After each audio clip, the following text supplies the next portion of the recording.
দেখেছেন আরএসএস একদম বড় পান্ডা দাঁড়িয়েছিল এখানে, ভেবেছিল আমাদের হিন্দু ভাই বোনেদের ভোটটা সবটা নিয়ে নেবে। ডক্টর অনির্বাণ সাহেব, আপনারা জানেন এই ভাঙড়ে 2021 সালে বিধানসভাতে আমাদের হিন্দু কমিউনিটি যে 95,000 ভোট, তার মধ্যে 38,000 ভোট পেয়েছিল 21 সালে বিধানসভা নির্বাচনে বিজেপি। আর এবারে লোকসভা নির্বাচনে সেখান থেকে প্রায় 10,000 কমিয়ে 28,000 ভোট এখানে বিজেপি পেয়েছে। তার জন্য সবাই মিলে একটা করদানি দেবেন আমাদের হিন্দু কমিউনিটি নেতৃত্ব যারা আছে তাদের জন্য। আমরা তাদেরকে ধন্যবাদ কৃতজ্ঞতা জানাই। এসসি এসটি সেলের যারা কর্মকর্তা আছে, আমরা মানুষের সঙ্গে কথা দিলে কথা রাখি। আমরা ভোট দিতে হবে বলে ধাপ্পানো মিটিং করিনি। শুধু মমতা বন্দ্যোপাধ্যায়, অভিষেক বন্দ্যোপাধ্যায়ের দিকে তাকিয়ে আমার বিধানসভা 1,66,244 ভোটে জয়লাভ করেছে।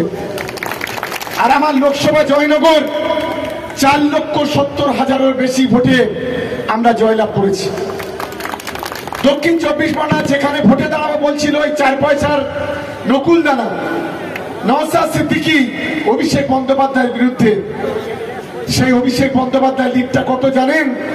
7,10,000-এর বেশি, 7,10,000-এর বেশি। আর ও যদি ভোটে দাঁড়াতো, আমি কথা দিচ্ছি 10 লক্ষ ভোটে অভিষেক বন্দ্যোপাধ্যায় সেখান থেকে জয়লাভ করতো। 10 লক্ষ ভোটে আমরা জিততাম। আর আমাদের পাশের আরেকটা লোকসভা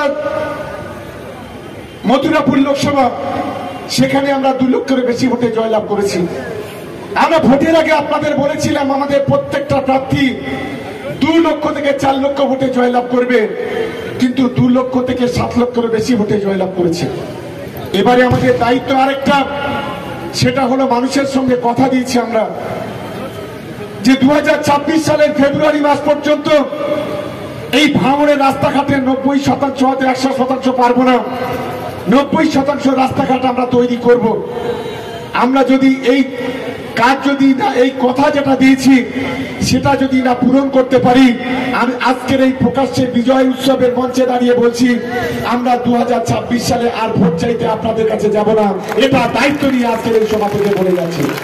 তৃণমূল কংগ্রেস কথা দিলে কথা রাখে, তৃণমূল কংগ্রেস কথা দিলে কথাকে বাস্তবায়িত করে। আর ওই 4 পয়সা তারা অসভ্য 3 বছর ধরে গোটা ভাঙড়ে কোনো কাজ করতে পারেনি। 1 পয়সার কোন ভাঙড়ের উন্নয়ন নেই। 21 থেকে 24 গোটা ভাঙড় জুড়ে রক্তের হোলি খেলা করেছে। আমার পাশে এখানে আমার দিদি বসে আছেন, রাজু নস্করের স্ত্রী। পঞ্চায়েত নির্বাচনে তার স্বামীকে পেটাতে পেটাতে খুন করেছে, মৃত্যু প্রাণ ভিক্ষা চেয়েছে বারে বারে, কিন্তু তাকে রেহাই দেওয়া হয়নি। আমাদের এখানে রফিকরা বসে আছে, গত ভোটের আগে তাকেও মেরে দেওয়ার প্ল্যান করেছিল, বোম মেরেছিল তাকে, কয়েকজন আহত হয়েছেন। অনেক ঘটনার সাক্ষী আমরা, কিন্তু আমি সকলকে বলবো তার মধ্য দিয়েও ধৈর্য ধরে থাকতে হবে। আমরা খবর পেলাম কোন একটা জায়গায় ভোগালী 2 থেকে কে বা কারা 2-3টে ছাগল খুলে নিয়ে গেছে। তো ছোট লোকের কারবার। যারা ছাগল নিয়েছেন আমি আশা করব আজকে রাতের মধ্যে যদি না ফেরত দেন, কালকে সকালে আপনি শ্রীঘরে যাওয়ার জন্য তৈরি থাকবেন। আমাদের লোক হলো, কিন্তু কোন রকম রায় চলবে না, এটা যেন মাথায় থাকে। আমরা কোন কি আমার সঙ্গে সবাই একমত রাখি? এটাই হচ্ছে ভাঙড়। শান্তি কাকে বলে, উন্নয়ন কাকে বলে, এটা ভাঙড়ের ছেলেরা দেখিয়ে দিয়েছে, আমাদের কর্মীরা দেখিয়ে দিয়েছে। 2-4 জনের জন্য বদনাম হবে, এটা কিন্তু বরদাস্ত নয়। আমরা ভাঙড়ের শান্তি চাই। আমি কলকাতা পুলিশকে ধন্যবাদ জানাবো যে পঞ্চায়েত নির্বাচনে এখানে 7 জন খুন হয়েছিল। কলকাতা পুলিশ আসার পরে ওই নওশাদ সিদ্দিকীর মতো লোকেরা অট্টহাসি এসেছিল, বড় বড় কথা বলেছিল, কিন্তু আজকে আমরা ধন্যবাদ জানাই কলকাতা পুলিশের আসার পরে আইএসএফ এর সমাজ বিরোধীরা যারা গুলি চালাতো, বন্দুক চালাতো, বোমা চালাতো, তাদের হাতটাকে বেঁধে দিয়েছে, আর বোমাগুলি বন্দুক তারা চালাতে পারেনি। এর জন্য আমরা কলকাতা পুলিশকে আমরা ধন্যবাদ জানাই। আমি প্রশাসনকে বলবো, কোন রং দেখা নয়, সে আমার তৃণমূল কংগ্রেসের কর্মী হোক বা অন্য কোন দলের কর্মী হোক, অন্যায় যদি কেউ করে শক্ত হাতে তাদেরকে দমন করতে হবে। কারণ মমতা বন্দ্যোপাধ্যায় আমাদেরকে শেখায়নি কারোর বাড়িতে বোমা মারা, অভিষেক বন্দ্যোপাধ্যায় আমাদের শেখায়নি কাউকে তোলা আদায় করা, কাউকে ফাইন করা, জরিমানা করা। অভিষেক বন্দ্যোপাধ্যায় গত দুদিন আগে টুইট করে বলেছেন, যারা ক্ষমতায় আসে তাদের বিনয়ী হতে হয়, নম্র হতে হয়। আমরা ক্ষমতায়, আমাদের নমনীয় হতে হবে, নম্র হতে হবে। ভাঙড়ের মানুষের আবেগ ভালোবাসাটাকে জয় করতে হবে। বন্দুক দিয়ে, বোমা দিয়ে, গুলি দিয়ে কারোর মনটাকে জয় করা যায় না, ক্ষমতা দখল করা যায় না। যে ধৈর্যের পরিচয় গত 1 বছর ধরে তৃণমূল কংগ্রেসের কর্মীরা দিয়েছেন, আমি তাদেরকে বলবো আপনারা নিশ্চিতভাবে আরো বড় ধৈর্যের পরিচয় দেবেন। আর যারা আমাদের দলে এসছেন, বিশেষ করে চালচাবড়িয়া থেকে 5 জন সদস্য পঞ্চায়েতে, আমরা তাদেরকে দলের পক্ষ থেকে ওয়েলকাম জানাচ্ছি, ধন্যবাদ জানাচ্ছি।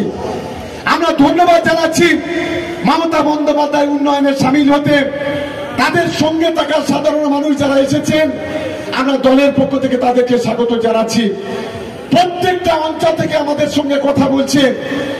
আগামী দিনে তারা আমাদের মমতা বন্দ্যোপাধ্যায়ের উন্নয়নে সামিল হবেন। আমি সকলকে অনুরোধ করব, বুথ স্তর থেকে, অঞ্চল স্তর থেকে, ব্লক স্তর পর্যন্ত কেউ যেন কোথাও কোনো বাধা দেবেন না। কিন্তু আমাদের কাজ হলো যারা দলে জয়েন করবে সেই বুথের কমিটির লোকজনদের, দলের লোকজনদের সাথে, অঞ্চলের লোকজনদের সাথে তাদেরকে নিয়ে আমরা বসে ঐক্যবদ্ধভাবে আমরা চালানোর চেষ্টা করব। কোন রকম ভাবে কোনো চিন্তার কোনো কারণ নেই। আমাদের কর্মীরা অনেকে হতাশা হচ্ছেন, কিন্তু হতাশা হওয়ার কোনো জায়গা নেই। সবাই সম্মানের জায়গা থাকবেন, তার সমস্ত ব্যবস্থা আমরা করব। আগামী 10টা-12টা দিন পরে প্রত্যেকটা অঞ্চল ধরে, বুথ ধরে আমাদের যারা আছেন সমস্ত নেতৃত্বকে ডাকবো।